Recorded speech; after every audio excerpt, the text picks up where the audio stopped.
بسم اللہ الرحمن الرحیم۔ السلام علیکم ورحمۃ اللہ وبرکاتہ۔ رمضان المبارک کیوں بھیجا جاتا ہے؟ ایک شخص دیہاڑی یعنی روزانہ کی اجرت پہ کام کرتا تھا۔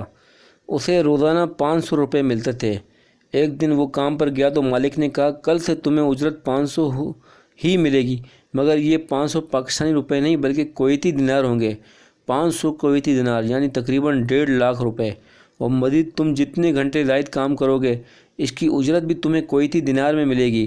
یہ اعلان سن کر وہ شخص کس قدر خوشی میں ڈوب جائے گا، کہاں روزانہ 500 اور کہاں 1.5 لاکھ۔ وہ اسی خوشی میں گھر کی طرف روانہ ہوا۔ وہاں عجیب منظر تھا۔ اس کا وہ ظالم اور شرارتی پڑوسی جو دن رات اسے تنگ کرتا، ستاتا اور ذلت میں ڈالتا تھا، اور دن رات اسے گھر کے اندر گندگی اور غلاظت پھینکتا تھا، وہ پڑوسی اپنے چیلوں سمیت زنجیروں میں جکڑا ہوا ہے اور کچھ طاقتور لوگ اسے پکڑ کے لے جا رہے ہیں۔ یہ دوسری خوشی ہو گئی۔ ایسے موذی پڑوسی سے جان چھوٹی۔ وہ دو خوشیاں لیے گھر میں داخل ہوا تو وہاں بھی کئی خوشیاں اس کی منتظر تھیں۔ ایک صاحب کا فون آیا کہ میں کل سے آپ کے لیے سونا سستا کر رہا ہوں، 1 تولے کے پیسے دو اور 70 تولے لے جاؤ۔ یہ خون سن کر یہ شخص حیرانی اور خوشی سے اپنے ہاتھ دانتوں سے کاٹ رہا ہے کہ کہیں خواب تو نہیں دیکھ رہا، کہاں 1 تولہ اور کہاں 70 تولہ، میں تو دنوں میں مالدار ہو جاؤں گا۔ انہی خوشی میں رات کو سویا۔ جب صبح اٹھا تو گھر والی کو خوشی سے نہال دیکھا۔ وہ کہہ رہی تھی آج ہماری بھینس نے 3 گنا زیادہ دودھ دیا ہے اور گائے نے 4 گنا زیادہ، اور جو ہماری پانی کی موٹر خراب تھی وہ میں نے ویسے ہی بٹن دبایا تو ٹھیک ٹھاک چلنے لگی۔ ایک خوشی کے بعد دوسری خوشی اور دوسری کے بعد تیسری، گویا ان پر خوشیوں کی بارش ہوگی۔ اللہ تعالیٰ نے ہمیں دنیا میں بھیجا اور حکم دیا کہ تم دنیا میں رہتے ہوئے اپنی آخرت کا سامان تیار کر کے اپنے لیے آگے بھیجتے رہو۔ جب آخرت میں تمہاری ہمیشہ کی زندگی شروع ہوگی تو یہ سامان تمہارے بہت کام آئے گا، اور جو یہاں رہتے ہوئے اپنے لیے سامان آگے نہیں بھیجے گا وہ بہت پچھتائے گا، بہت حسرت کرے گا اور بار بار کہے گا کہ مجھے دنیا میں دوبارہ بھیجا جائے۔ اب مجھے راز سمجھ آ گیا ہے۔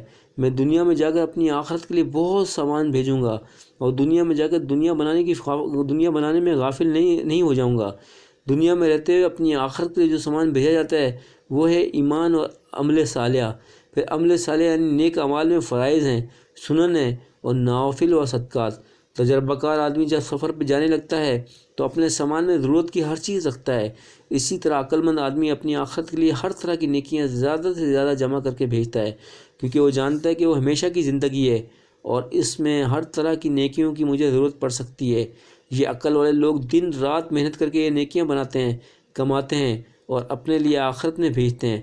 تب اللہ تعالیٰ کی شان بادشاہی اور شان سخاوت جوش میں آتی ہے، اور ان مزدوروں کے لیے 1 مہینہ ایسا بھیج دیا جاتا ہے جس میں ہر عمل کی قدر، قیمت اور وزن میں اضافہ ہو جاتا ہے۔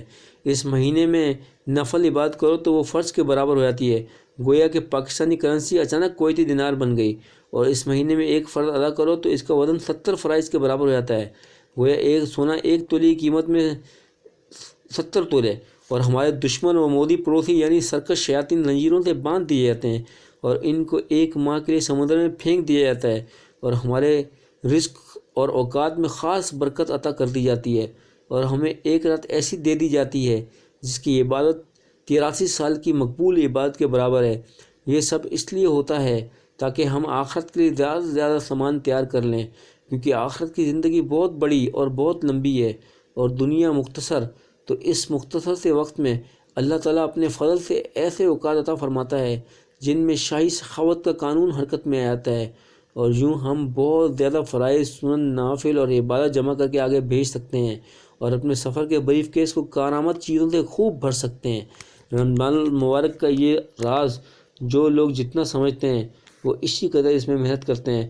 اللہ تعالیٰ ہمیں بھی زیادہ سے زیادہ نیکیاں بنانے اور کمانے کی توفیق عطا فرمائے۔ آمین۔